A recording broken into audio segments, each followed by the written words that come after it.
On Podcast Network, your team every day. You are Locked On Cowboys, your daily Dallas Cowboys podcast.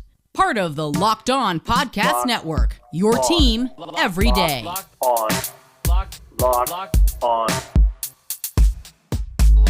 Cowboys. Locked on Cowboys. Welcome back to the Locked On Cowboys podcast, part of the Locked On Podcast Network. Thank you for tuning in. I am your host, Marcus Mosher. You can follow me on Twitter at Marcus_Mosher. And joining me today is a special guest. It's Dalton Miller. You know him from the Pro Football Network from 105.3 The Fan. You can follow him on Twitter at Dalton B. Miller. Dalton, what's going on, sir? Hey, not too much. Excited about the Dallas Cowboys season starting. Excited about the NFL starting back up, man. I needed football. And honestly, man, the Aaron Rodgers stuff today, that got me going. That got me ready to go. So that got the juices flowing for you, Dalton? Yes, absolutely. So we are going to talk about the Cowboys' first padded practice that they had on Wednesday. It was an eventful one for some reasons that maybe Cowboy fans don't want to hear about. But let's start with the big news. Dak Prescott participated in practice early, stopped throwing, eventually went to the locker room with some arm soreness. They saw David Moore from the Dallas Morning News report that there was maybe a muscle strain. My question to you, are you concerned about Dak's injury at all? Oh, I'm always concerned. Anytime I hear that your franchise quarterback who you just paid a ton of money to is having shoulder soreness or arm soreness, I'm going to be a little bit worried. Now, I'm not sounding the alarm bells or anything like that, but I am cautiously I'm sitting back and waiting for more, seeing if he's at practice tomorrow, seeing what that looks like, because anytime there's shoulder and quarterback, I get worried. Are you just being a pessimistic Cowboy fan like I am all the time? Is that what it is? Here's the thing, Marcus, and I know that you've kind of been through this, even though you're a Cowboys fan and you're a Pittsburgh Steelers fan. What are you really? But no, I mean, we have a reason to be pessimistic. Yes. The last 25 or so years are proof of our pessimism. Sure. I like to be hopefully optimistic about the team. But it seems like every year there's something that goes wrong, and an injury to Dak Prescott's shoulder would be a fatal blow to this Cowboys team. I'm not worried because I'm not worried. We're in July, right? Like if this was happening, let's say a week before the first game of the season and he's not practicing, that's when I would be concerned.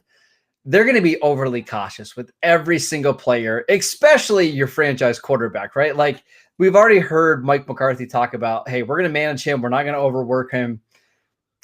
I just don't think this is anything to be overly upset about. I would be shocked if he's not practicing here in the next couple of days. It's just the way he is. I don't think it's anything major, but it sounds like you're a little bit more concerned than that. Well, it's just, I mean, that's the only thing keeping me from already being a bottle down today is the fact that it is early in the season. It is, we already know that they are going to be cautious with Dak Prescott and a lot of these big name guys in the Dallas Cowboys during training camp, as they should be as well. So I'm okay. I mean, I'm at like a 3 right now, but that 3 really, after what we heard, should be a 1. It's just because you're your quarterback. Let me rephrase this, right? If this was Trayvon Diggs that is dealing with shoulder soreness, where are you at? Nowhere. That's exactly the point, right? It's because it's Dak you're worried. Yes, 100%. Okay. All right. Again, I'm not worried. He'll be back with it. I would say at most he's going to miss a week. But don't worry about it. Let's talk more about the Cowboys practice from Wednesday. Maurice Kennedy, this is a guy that I think a lot of people kind of wrote off after he opted out of the 2020 season. The Cowboys drafted 3 cornerbacks, but this is the second day in a row, Dalton, that he's made, an interception. It seems like he's playing well. Do you think that Maurice Kennedy is going to make this team? It's really interesting because you're going to have to make a decision at some point what you want to do with guys like CJ Goodwin, who they've kept around for a long time on this football team. Is Maurice Kennedy going to be able to play in the special teams role that he's going to need to as that depth piece at cornerback? I think that's the big question, because I think he can play, especially in a rotational role. If he has to come in with an injury to the secondary, I think that he can do that admirably. I think that we kind of forgot about him because of that opt-out last year, but he was one of the names I was actually more excited about when they picked him up as a free agent last year, and then it just never materialized because of what was happening in the world. He's really interesting. He's he's really a slot corner, but he's got the arm length that Dan Quinn likes. He played pretty well for the Jets when he was on the field in 2019, did play for the Ravens a little bit. I think if the plan is to have Jordan Lewis maybe mix in a little bit at safety, to have Anthony Brown play on the outside, maybe there is a spot for Maurice Kennedy on this roster. And I have no idea how they're going to keep all these cornerbacks, because it seems like Reggie Robinson has played better since, actually playing his natural position of cornerback. They obviously like right? Nahshon Wright. Kelvin Joseph's boss man fat starting to show that he's not just fat and he's actually ready to go. It's a really interesting quarterback room. We're going to talk more about the Cowboys practice here in just a second, but I wanted to tell you guys about rockauto.com. It's a family business that has been serving auto parts to customers online for over 20 years. They have everything from engine control modules and brake parts, motor oil, and even new carpet. Whether it's for your classic or your daily driver, get everything you need in a few easy clicks delivered directly to your door. The rockauto.com catalog is unique and remarkably easy to navigate. Quickly see all the parts available for your vehicle and choose the brand, specifications, and prices that you prefer. Go to rockauto.com right now and see all the parts available for your car or truck. Right, Locked On in the How Did You Hear About Us box, so they know that we set you. Amazing selection, reliably low prices, all the parts your car will ever need. Visit rockauto.com today. All right, I want to talk about a tweet that Kyle Yeomans had, who works for DallasCowboys.com. He said one of the most impressive players at practice on Wednesday was Conor McGovern, the third-year guard out of Penn State. Again, another guy that I think entering training camp, we just didn't really know a lot about, and I think the expectations were low. What do you envision Conor McGovern's role being on this team for not only this year, but also going forward? I just don't know at this point. It's so tough to kind of project what he is going to be, what's going to happen with Connor Williams. Williams working a little bit at center as well. I think McGovern is somebody who we were kind of all excited about coming into the NFL. I thought that he had really nice tape at Penn State, and then it just never really materialized for one reason or another. Last year, we were kind of expecting him, with all of these injuries to the offensive line, to get more play than he did, and it never really happened. He got reps here and there, but it wasn't something that I thought he was going to come in and actually be that kind of difference maker, come in and maybe take Connor Williams' job eventually, and it just never really happened. So I'm interested to see what happens this year. It looks like they are more open, and they are definitely talking about him more as a piece that might be going into the future as one of the starters. Yeah, I'm not surprised that you like Conor McGovern. He is a Yingling guy. So again, that just seems like it's a perfect Dalton Miller person. But he played right guard today. It sounds like that's maybe his best spot. I think that's where he played his best last year when we saw him on the field. I don't know what the future is, because, if Connor Williams does leave in free agency, do they move him to the left side where he's really never played before in the final year of his rookie contract? Do they just like him as a swing guy to have that can play multiple positions? I'm not sure. I also think this is a guy that if other teams are looking for guys that could start and that are young, I think McGovern would be a really nice trade piece. I'm just not sure if the Cowboys are interested in doing that. Let's talk more about the offense. CeeDee Lamb, doing CeeDee Lamb things. Did you see some of the highlights from today's practice on the one-handed catch that he has? Yeah, I mean, it's unbelievable. The added bulk, with the frame. I mean, listen, if he's going to go out and he's going to drop 8 passes again this year, but he makes up. I mean, here's the thing with CeeDee Lamb is he's going to make up for it, because he's going to make plays like we saw today in practice that maybe 10 other receivers in the NFL are going to make. So even if he does have a case of the drops again this year in 2021, he makes up for it in the massive plays that he's able to make that other receivers just aren't able to. So I'm very excited about CeeDee Lamb. I don't think he's the wide receiver one yet. I think that's still firmly Amari Cooper. I think we can start to have the discussion after this year. But I need people to respect Amari Cooper based off what he was able to do last year with 4 different quarterbacks. Yes, I want to talk about Amari Cooper in just a second, because I do think he's one of the most underrated players in the NFL, and I still don't understand it. But our good friends at Bet Online actually put up CeeDee Lamb's yardage total this year that you can bet on, 1,100 yards. Just gut call. Would you go over or under 1,100 yards for CeeDee Lamb this year? Over. To me, that's really a health bet, right? Like if he plays 15 games, 16 games, he's going over that, correct? Yeah. Yeah. Yep. As long as Dak stays healthy too. Yeah. That's long. You are just such a Dak pessimist right now. It's ridiculous. I have him as my MVP of the league this year. I put my name on that. So I need Dak Prescott to stay healthy.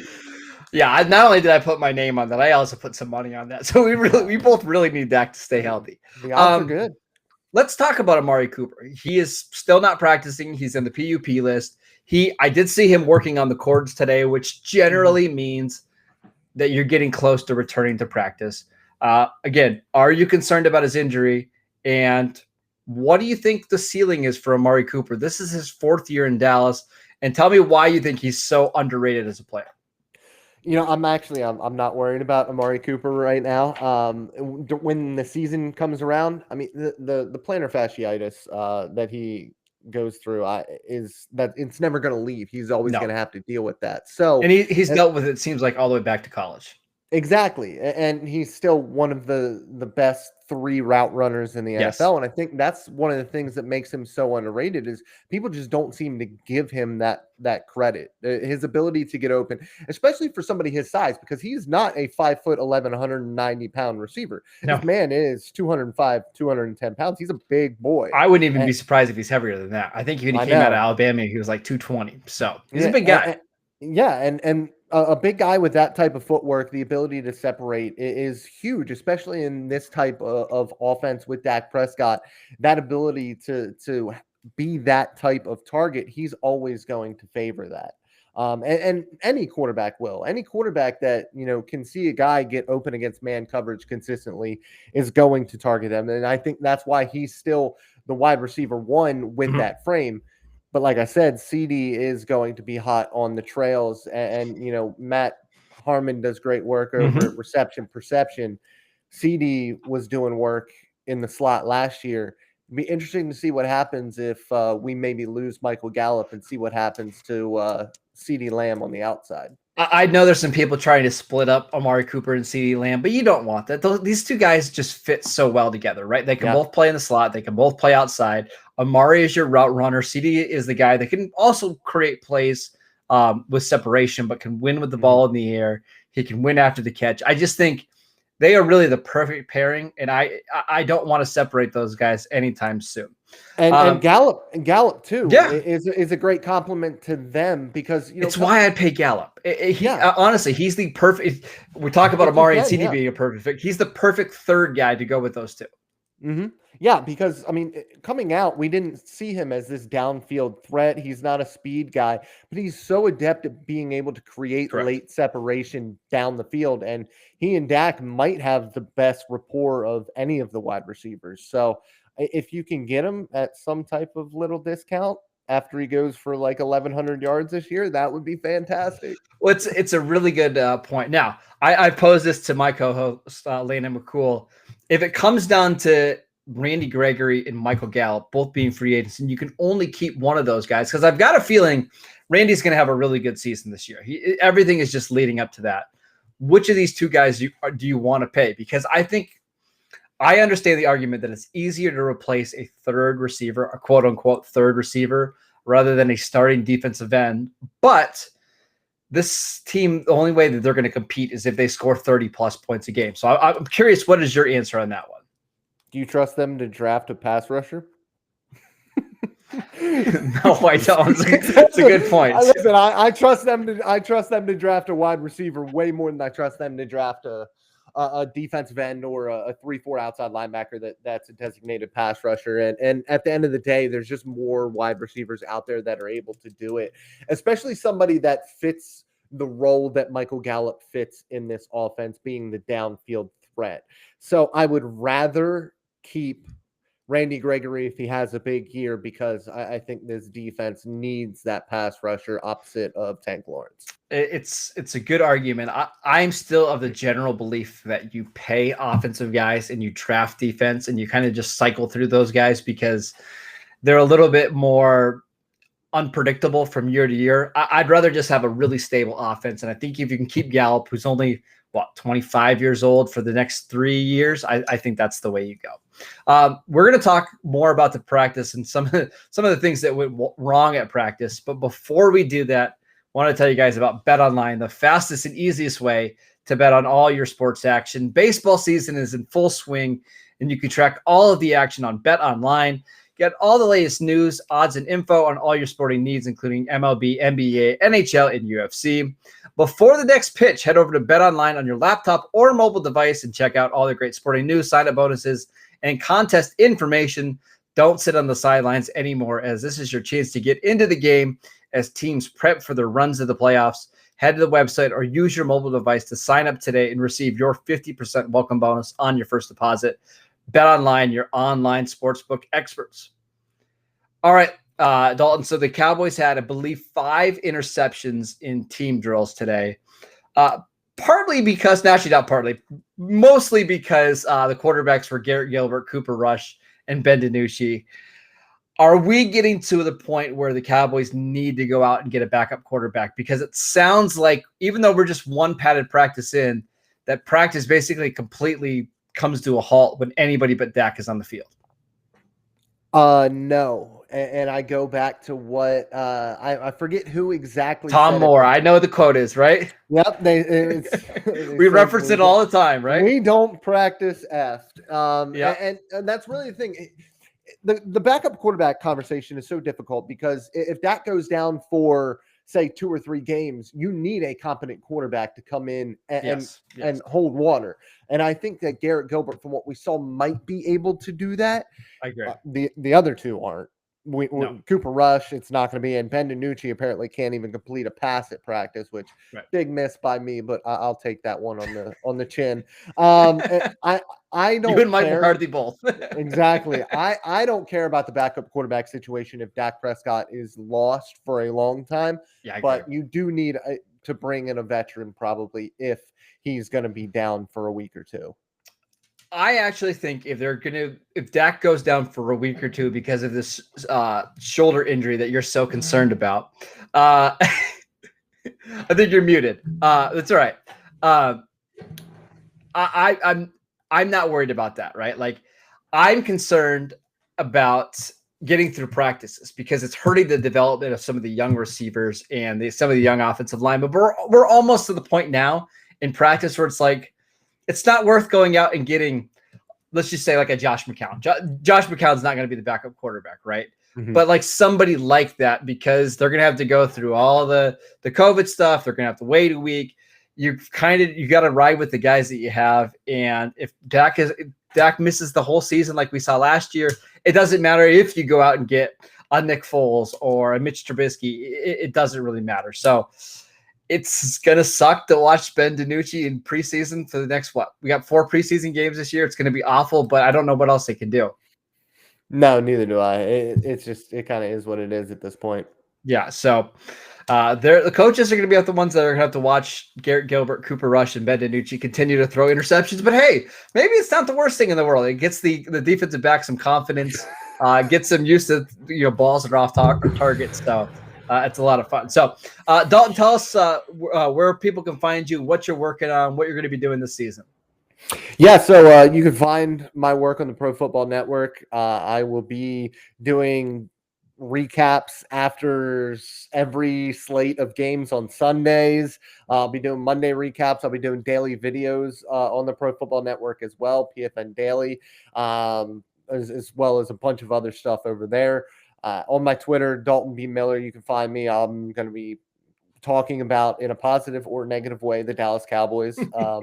And also, I will be doing stuff football related on my Twitch as well, which is the same as my Twitter account. Right now, it's a lot of gaming stuff, but I will be doing football breakdowns whenever Game Pass decides to start working again. Yeah, well, I'm starting to get a little bit worried about Game Pass because I saw their little promo and it didn't have anything about coaches film in it, which makes me a little bit nervous. Yeah, I just saw that. Look, that's exactly the way I feel. So, NFL Game Pass, always a great product. Yeah, I shouldn't say that because they're one of our sponsors. All right, make sure you guys are following Dalton on Twitter at Dalton B. Miller. You can follow the show at Locked On Cowboys. I'm at Marcus _Mosher. We will see you back here on Friday for some more Dallas Cowboys content.